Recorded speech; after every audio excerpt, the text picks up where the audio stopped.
রাসূলুল্লাহর হাকিকত অস্বীকার করে মুসলিম দাবি করলো, মুখে রাসূল বললো, বর্তমানে এমন আছে, এখন এমন একটা অবস্থা এসছে যে আল্লাহর ওলিদেরকে অস্বীকার করছে, আল্লাহর ওলিদেরকে লাগবে না বলতেছে, ওলিরা ছাড়া ওসিলা ছাড়াও আল্লাহকে পাওয়া যায় এগুলো বলছে। এখন শুধু এই স্তরে নাই, ওলিদের মাজার ভাঙতেছে। ওলিদের মাজার ভাঙ্গা আসল ইসলামের আসল ধারা ভাঙ্গা। তো শুধু মাজার ভাঙ্গা না, এটা আল্লাহ হাবিব থেকে বিচ্ছিন্ন করার, ভুয়া ইসলাম কায়েম করার, মুনাফিকি ধারা কায়েম করার একটা, আনাম তালিমের ধারা দূর করে মাহদুব দলিনের ধারাকে ইসলামের নামে চালিয়ে দেওয়ার একটা ষড়যন্ত্র।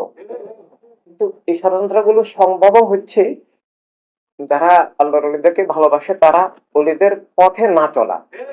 খাজা বাবাকে ভালোবাসে, গাছ পাককে ভালোবাসে, সকল অলিকে ভালোবাসে, কিন্তু অলিদের পথে তো নাই, অলিদের বিপরীত পথে আছে, অলিদের পথের বিরুদ্ধে যুদ্ধ করতেছে, সে বুঝতেও পারছে না। অলিদের শত্রু বলতে আলাদা কিছু নাই, অলিদের শত্রু আর আল্লাহ হাবিবের শত্রু একই জিনিস। আল্লাহ তাআলা এটা নিজেও বলেছেন, হাদিসে কুদসিতেও আছে, কোরআনে পাকেও বিভিন্ন ভাবে আছে। এভাবে আল্লাহ রলিদের যে পথ, চিরন্তন পথ, সেটাই তো আল্লাহ হাবিবের দেওয়া পথ। সেটাকে বর্তমান অবস্থায় এমন ভাবে নিয়ে গেছে যে অলিদের প্রয়োজন নাই, কিন্তু সেখানে থেমে থাকে নাই। এমনও আছে এখন, মানে রাসূলের প্রয়োজন নাই এটাও বলতেছে। মানে বিভিন্ন ভাষায় বেয়াদবি, শুধু লা ইলাহা ইল্লাল্লাহ এতটুকু পড়লেই মুসলমান হয়ে যায়, এতটুকু এখন বলছে। অনেক জায়গায় মসজিদ থেকে মানে এতটুকু রেখে বাকিটুকু কলেমা মুছে দিয়েছে, এরকমও চলছে। তো এই যে নাস্তিকতার ধারা, এটা আল্লাহর নামে ধোঁকা প্রতারণা, তাওহীদি জনতা নামে চালাচ্ছে। ইবলিস নিজে তো তাওহীদি জনতা দাবি করে, ইবলিস তো তাওহীদ অস্বীকার করে না। ইবলিস তো নবুয়ত মানতে অস্বীকার করেছিল, নবুয়তকে তাজিম অস্বীকার করেছিল, নবুয়তের আনুগত্য অস্বীকার করেছিল, নবুয়তের কাছে গিয়ে ফানা হওয়া অস্বীকার করেছিল।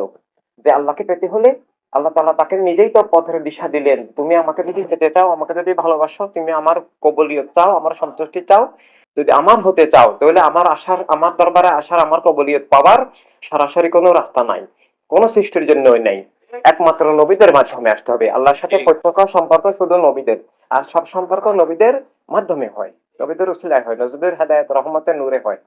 আল্লাহ তাআলা ইবলিসকে বললেন, যাও আদম আলাইহিস সালামের সেখানে গিয়ে তুমি নিজেকে সমর্পণ করো, সেখানে গিয়ে আমাকে খুঁজো। তো সে সেখানে গিয়ে খুঁজতে অস্বীকার করলো। সে খুঁজেছিল কোথায়? নিজের নফসের মধ্যে। এই জন্য তার কোনো আমল আবাদত কাজে আসে নাই, সে নফসের আবাদত করতো। যদি যদি সে সত্যি আল্লাহকে চাইতো, আল্লাহকে ভালোবাসতো, যে আমাকে আল্লাহকে পেতেই হবে, আল্লাহর হতে হবে, আল্লাহর কবুলিয়ত মাগফিরাত আমার লাগবে এবং আল্লাহর সন্তুষ্টি আমার লাগবে, তখন সে আল্লাহকে যদি পাওয়াই তার জীবনের আসল উদ্দেশ্য হতো, সেজন্য যা কিছু করা প্রয়োজন, আল্লাহ যা আদেশ দিয়েছেন সবটাই সে কবুল করতো, সে সেটা করে নাই। মানে এখানে নবুয়ত উপেক্ষা করার মধ্যে দিয়ে সে আল্লাহ তাআলাকে উপেক্ষা, অবহেলা, অবজ্ঞা আসলে পরিত্যাগ করেছে, যদিও সে স্বীকার করে।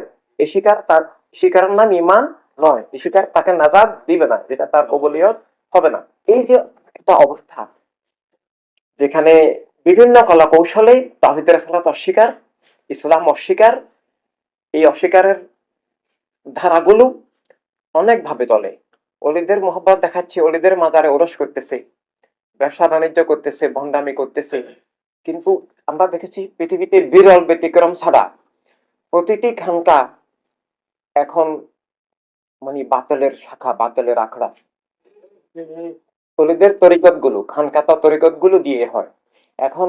কাদরিয়া, চিশতিয়া, নকশবন্দিয়া, মুজাদ্দিদিয়া, এই সব বিভিন্ন তরিকতের নামে যা চলছে, কোথাও ওনাদের আসল ধারা পাওয়া যায় না। বিরল ব্যতিক্রম থাকতে পারে, সেটা হিসাবে আসবে না।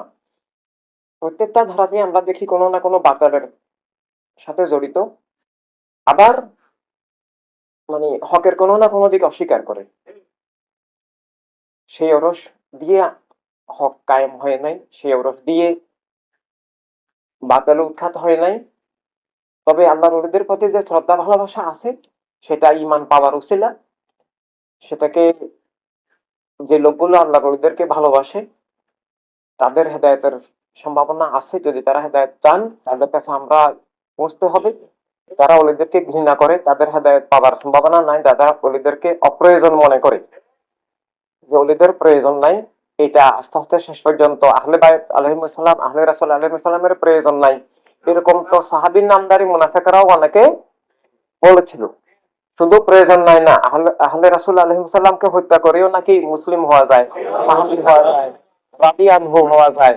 এই ব্যাপারে ওয়ান সুন্নি মুভমেন্টের বাহিরে তো প্রায় প্রতিটি মাদ্রাসা খানকাই আহলে রাসূল আলাইহিস সালামের হত্যাকারীদেরকে রাদিয়ানহু বলছে, সাহাবী বলছে।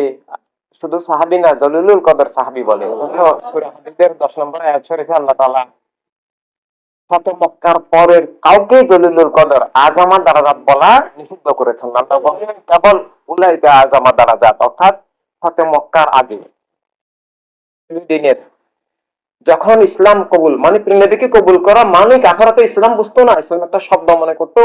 আল্লাহ হাবিবকেই মানে কেউ যদি গ্রহণ করতো সেটাই তো ইসলাম সর্বকালে, এটাই আসলে আসলে ইসলাম তো সেটাই, শুধু নাম বললেই ইসলাম হয় না। তো এইভাবে যারা আল্লাহ হাবিবের হয়েছে তাদেরকে তো খুন এবং আরো বিভিন্ন অত্যাচার, জুলুম, সহায় সম্পদ ছিনিয়ে নেওয়া, ঘর বাড়ি থেকে বিতাড়িত করে দেওয়া, এলাকা থেকে বিতাড়িত করে দেওয়া। সাহাবায়ে কেরাম ফতে মক্কার পূর্বের সাহাবায়ে কেরাম তো এই কঠিন অবস্থার মধ্যে দিয়ে ইসলামে এসেছেন। ইসলামে এসেছেন মানে জীবন কোরবান কবুল করে এসেছেন হাসি মুখে, যে আমি আল্লাহর হাবিবের হয়ে যাব, আল্লাহর হয়ে যাব, আমি সত্য গ্রহণ করব। এই জন্য আমাকে যে কোনো মূল্য দিতে হোক, যে কোনো কিছুর বিনিময়ে আমি শহীদ হলেও আনন্দের সাথে হব। এভাবে কঠিন অবস্থার মধ্যে গতকাল কোটিপতি, ঘর বাড়ি আছে, দোকানপাট আছে, ব্যবসা বাণিজ্য আছে, আজকে ইসলাম গ্রহণ করার পর তার সব ছিনিয়ে নিয়ে গেছে। তো এটা ওনারা জানতেন, জেনে শুনে যারা কঠিন দিনে ইসলামে এসেছেন তাদেরকে আল্লাহ তাআলা বলেছেন জলিলুল কদর আযামা দারাজাত, এবং তাদের সাথে পরবর্তীদের লাইয়াস্তাউই দিয়ে আল্লাহ আয়াত শুরু করেছেন যে কখনো সমকক্ষ, কখনো সমতুল্য, তুলনীয় হবে না, লাইয়াস্তাউই। এভাবে যে অর্থাৎ ফতে মক্কার পরের সাহাবায়ে কেরাম জেনুইন হলেও পূর্ববর্তী মানে কঠিন দিনের ত্যাগী উৎসর্গীকৃত মহান সাহাবায়ে কেরামের সাথে পরবর্তী সুখের দিনের সাহাবায়ে কেরামেরও কোনো তুলনা হবে না। পরবর্তীতে তো ইসলাম গ্রহণ করলে আর কেউ মারতে কাটতে আসতেছে না, তাকে তো আর। কিন্তু পরবর্তী সাহাবায়ে কেরাম মধ্যে আগে উৎসর্গীকৃত যারা জেনুইন সাহাবায়ে কেরাম, তারা সীমাহীন ত্যাগ করে সারা দুনিয়ায় ছড়িয়ে পড়েছেন, তারা আমাদের কাছে ঈমানের আলো পৌঁছে দিয়েছেন, তারা সবাই উৎসর্গীকৃত। তারপরেও প্রথম সময়ে আর পরের সময়কে আল্লাহ আলাদা করে প্রথম, কারণ প্রথম সময় যত কঠিন পরবর্তী সময়গুলো অত কঠিন ছিল না।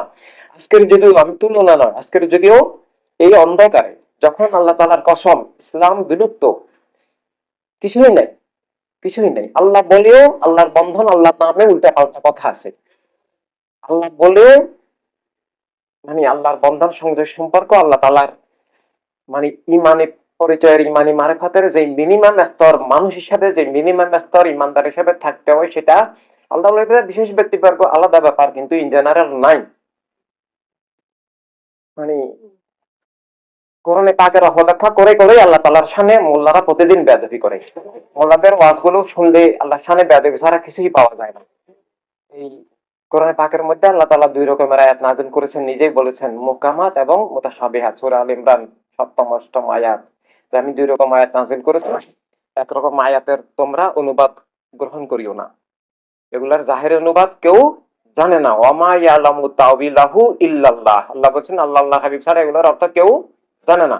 আরবি ভাষা জানলে অনুবাদ করা যায়, অনুবাদটা কোরআন হবে না, সেটা তার মন মগজের অনুবাদ হবে, সেটা কোরআন হবে না। আল্লাহ তাআলা বলেছেন কাফেররা এই আয়াতগুলোর অনুসরণ করেন, ফাম্মাল্লাযিনা ফি কুলুবিহিম যায়গ, যাদের কলবের মধ্যে মুনাফিকি আছে, বিদ্বেষ আছে ইসলামের বিরুদ্ধে, তারা যারা আল্লাহ হাবিবের বিরুদ্ধে বিদ্বেষ আছে, যারা বিকৃতি আছে, তারা এই আয়াতগুলোকে অনুসরণ করে মানুষকে পথভ্রষ্ট করে, দিনকে বিকৃত করে, ভুয়া ইসলাম তৈরি করে।